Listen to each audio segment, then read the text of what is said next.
हम तो ठहरे परदेसी, साथ क्या निभाओगे। यही व्यवहार अब अमेरिकी राष्ट्रपति जो बाइडेन और टेस्ला समूह के मालिक एलन मस्क का हो गया है। दोनों के बीच की जंग बढ़ते बढ़ते इतनी विकराल स्थिति में पहुंच चुकी है कि अब सारा झगड़ा सरेआम हो चला है। अमेरिकी राष्ट्रपति जो बाइडेन पर निशाना साधते हुए टेस्ला ने राष्ट्रपति के आधिकारिक ट्विटर हैंडल से किए गए ट्वीट पर सीधा वार करते हुए जो बाइडेन के दावों पर प्रश्न चिन्ह खड़े कर दिए हैं। ज्ञात हो, एलन मस्क और जो बाइडेन एक दूसरे के प्रति कभी भी खुशमिजाज नहीं रहे हैं। वास्तव में जब से जो बाइडेन संयुक्त राज्य अमेरिका के राष्ट्रपति बने हैं, एलन मस्क सबसे निराश व्यक्तियों में से एक है। नमस्कार, आप देख रहे हैं TF5, जो है भारत का सबसे बड़ा ऑल्टरनेट न्यूज मीडिया पोर्टल, और मैं शाश्वत सिंह आपको बताऊंगा कि कैसे जो बाइडेन और टेस्ला समूह के मालिक एलन मस्क की लड़ाई सरेआम हो गई है और क्यों इस लड़ाई से जो बाइडेन को परहेज करना चाहिए। दरअसल बाइडेन प्रशासन एक वामपंथी शासन है, इसलिए एलन मस्क हर महीने स्वयं को ओह-पोह की स्थिति में पाते हैं, जब अधिकांश अवसरों पर उन्हें व्हाइट हाउस की ओर से परोक्ष रूप से नजरअंदाज किया जाता है। यूं तो टेस्ला के CEO ने बीते महीनों में भी जो बाइडेन के बारे में कभी कोई शब्द नहीं बोला, पर हालांकि अब ऐसा लगता है कि दोनों के बीच चल रहे चौतरफा झगड़े ने खुद को सार्वजनिक कर दिया है। दरअसल जो बाइडेन ने मंगलवार को अपना पहला स्टेट ऑफ द यूनियन संबोधन दिया था। एक बार फिर उन्होंने टेस्ला को नजरअंदाज तो किया ही, उसकी गिनती करने से परहेज किया और उससे छोटे निवेशकों को भूरी भूरी प्रशंसा करने के साथ ही टेस्ला को फिर से नीचा दिखाने का प्रयास किया। कहने का तात्पर्य यह है कि टेस्ला संयुक्त राज्य में सबसे बड़ा इलेक्ट्रिक वाहन निर्माता है, पर राष्ट्रपति जो बाइडेन के भाषण में उसका कोई उल्लेख नहीं मिला।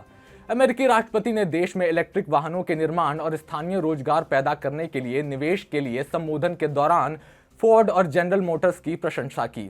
अनिवार्य रूप से बाइडेन ने टेस्ला के प्रतिस्पर्धियों का उल्लेख किया, लेकिन टेस्ला का नहीं। बस फिर क्या था, जंग का आगाज होना सुनिश्चित था। एलन मस्क ने अपनी प्रतिक्रिया जगजाहिर करते हुए जो बाइडेन को ही सवालों के कटघरे में खड़ा कर दिया। जो बाइडेन द्वारा साझा किए गए एक ट्वीट में उन्होंने उल्लेख किया कि कैसे फोर्ड और जनरल मोटर्स जैसी कंपनियां क्रमशः $11 बिलियन और $7 बिलियन का निवेश करके अमेरिका में हजारों नौकरियां पैदा कर रही है। इसी टिप्पणी से मस्क की भाव भंगिमा उष्मित ऊर्जा से ओतप्रोत हो गई। मस्क ने इस ट्वीट का रिप्लाई तो किया ही, ट्वीट करने वाले व्यक्ति को भी जड़े हिलाने का काम किया। मस्क ने लिखा कि उस व्यक्ति की जानकारी के लिए जो यह हैंडल चला रहा है, टेस्ला ने इलेक्ट्रिक व्हीकल बनाते हुए अमेरिका में रोजगार के 50,000 से ज्यादा मौके बनाया है। इतना ही नहीं, बल्कि जनरल मोटर्स और फोर्ड के टोटल इन्वेस्टमेंट के 2 गुने से भी ज्यादा निवेश अकेले टेस्ला कर रही है।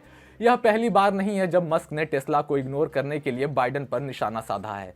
जनवरी में एक ट्वीट में उन्होंने बाइडेन को मानव रूप में एक कठपुतली कहा था। उन्होंने यह भी कहा, बाइडेन अमेरिकी जनता के साथ मूर्खों जैसा व्यवहार कर रहे हैं।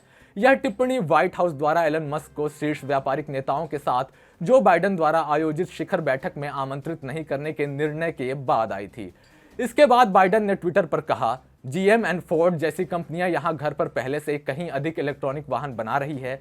जो बाइडेन ने बिल्ड बैक बेटर एक्ट के हिस्से के रूप में इलेक्ट्रिक वाहनों, अन्य हरित ऊर्जा प्रौद्योगिकियों में निवेश को प्राथमिकता दी है। फिर भी टेस्ला को जो बाइडेन के विचार में संयुक्त राज्य अमेरिका में सबसे बड़ा EV खिलाड़ी होने के बावजूद कहीं भी शामिल नहीं किया गया है। यह अब जो बाइडेन बनाम एलन मस्क की एक लड़ाई है। एलन मस्क के पास अपार संसाधन है।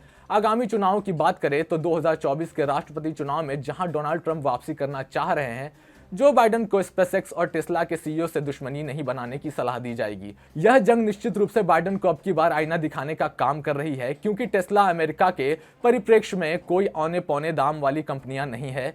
यही कारण है जो एलन मस्क ने डंके की चोट पर बाइडेन की टिप्पणी पर सीधे वार करते हुए उन्हें अपने शब्दों पर पुनर्विचार करने की सलाह दी है।